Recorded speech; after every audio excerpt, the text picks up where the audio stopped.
Shalom, I'm Nama Rue.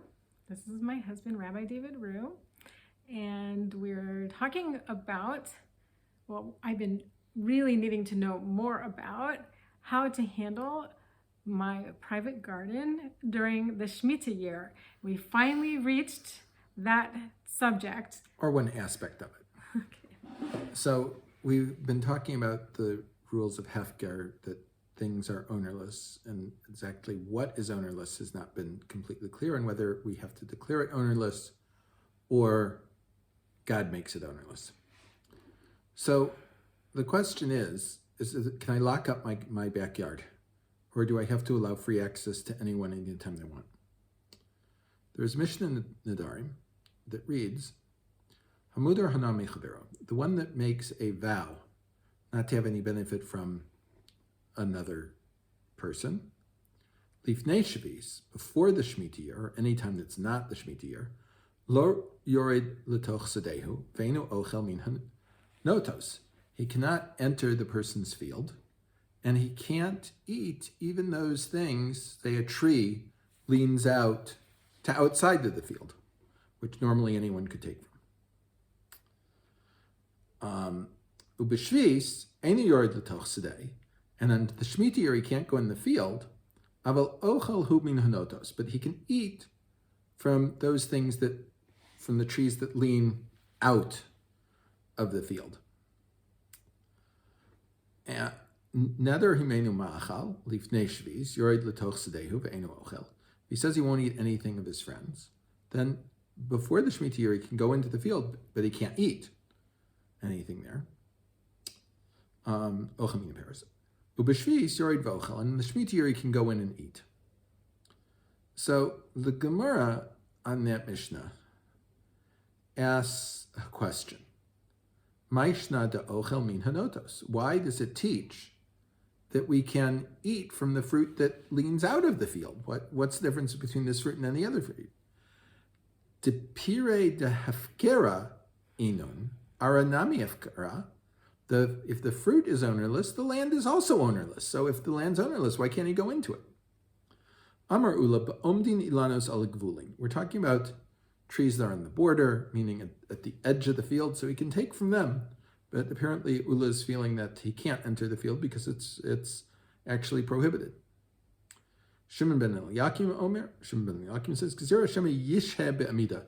We're afraid that he'll stay there, meaning really, Reb Shimon ben Eliakim says, there's no reason for him not to enter the field. It is Hefker. But he's only given permission to enter the field to take the fruit. And if he would stay any longer than that, then it would be prohibited.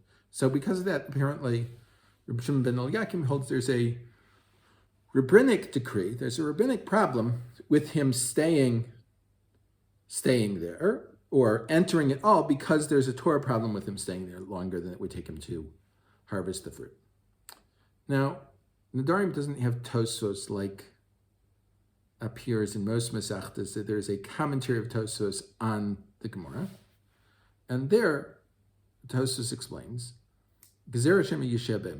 lest he stay there after he's eaten, meaning he can enter, he can pick the fruit, he can eat it, but he can't after that. He can't.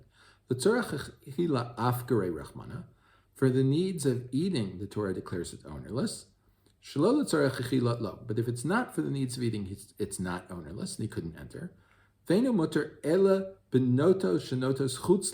it's only permitted for him to take those things that lean out of the field.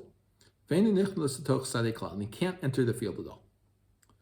The Rosh also has a commentary that's much more similar to Rashi's commentary than the Rosh normally is. And he comments on this, that the fruit is standing at the edge of the field. He doesn't have to enter the field.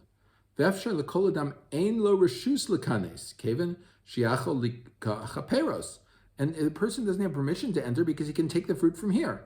Or it could be for a normal person, he's allowed to enter the field, but this person he's not allowed to enter. But because another person is allowed to enter the field to take the fruit. Now, going back 1,000 years from the Rosh Hashanah, the Mechilta de Rabbi Yishmael. Rabbi Yishmael, remember, was one of the teachers of Rabbi Akiva. It learns, Talmud Lomer v'shvis tishmatena, and we're told that in Shvis the land has to be abandoned. Magid sheporitz ba'pratzos. This tells us that we have to break open the walls. We have to knock holes in the walls to show that it's not ours. Ella, but shegadru chachamim tikkun olam. But the chachamim allowed him not to do this because of tikkun olam, because animals would enter the fields and damage them and destroy them, and then there would be a great loss not only for this year but for many years, and therefore the chachamim allowed him not to knock holes in his walls. The Rambam, going along with the Mechilta, seems to say, V'ken hanoel karmo, or sag sadehu, and someone who locks the gates to his vineyard or seals his field, b'shvis, on the Shmita year, bittel mitzvahs aseh. He has made nothing of he has negated a positive mitzvah.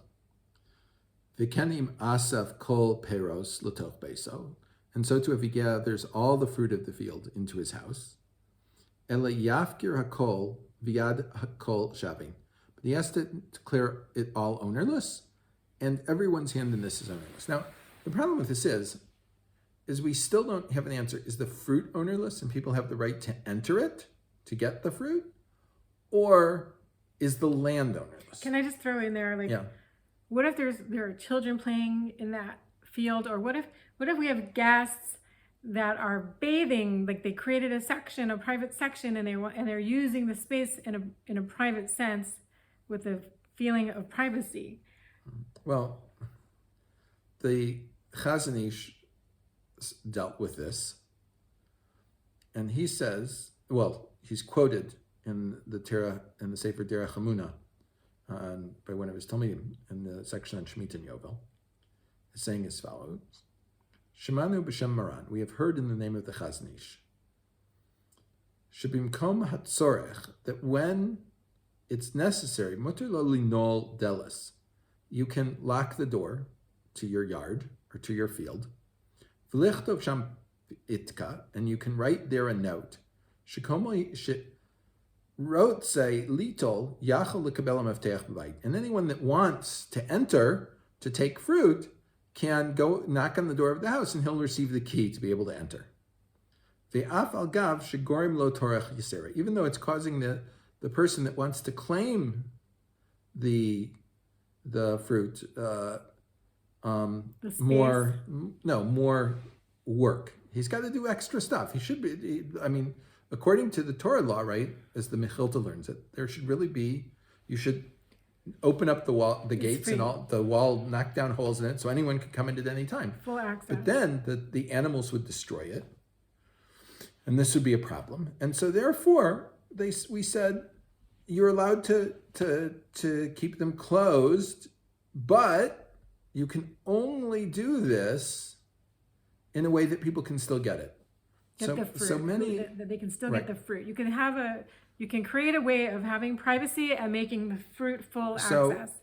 So what several current day Israeli poskim have paskined is that you can set times, right, and post the times when people can come in. You can tell specific people that they can always come at certain times. You can harvest the fruit yourself and lay it out for people to take. There are other ways of dealing with it, but I cannot. But the principal factor that we learned from the Rambam in the last year was that you cannot show ownership of it. So as long as you're showing that I'm not owning, certainly not owning the fruit, but also the land to a certain sense is public. So it seemed to me that it's problematic to a certain degree for the poskim today that are saying that you can just harvest the fruit, because what the Chazon Ish says, people have to have a way in. They do have to have a way in. That's part of Shmita. It might be limited, it might be defined in certain ways, but there has to be access. Or you can harvest it and put it in a public space? Well, no, the Chazon Ish is going farther than that. He's saying that they have to have access to it. It's not that I'll harvest it and give it to them whenever they want it, right? He's saying they can get the key and enter. So the idea of limited entry is what the Chazon Ish is saying. So for those people that are saying limited entry might not only be by key, but it could be by time, right? At these times, it's allowed to enter or something like that. Whereas saying no one can enter at all seems to be going beyond what the Chazon Ish is saying and beyond what the other poskim are saying, meaning the person can enter to take fruit. Now, this person has a problem because he took a vow not to benefit from the person, but normally a person can, the Rishonim said a person should be allowed to enter to get the fruit. So denying that possibility in its entirety seems to be a problem, because that's, as the Rambam defined it, as you're showing ownership of the field, which is then problematic. Okay. And That's it? that's it for this section. We will have many more.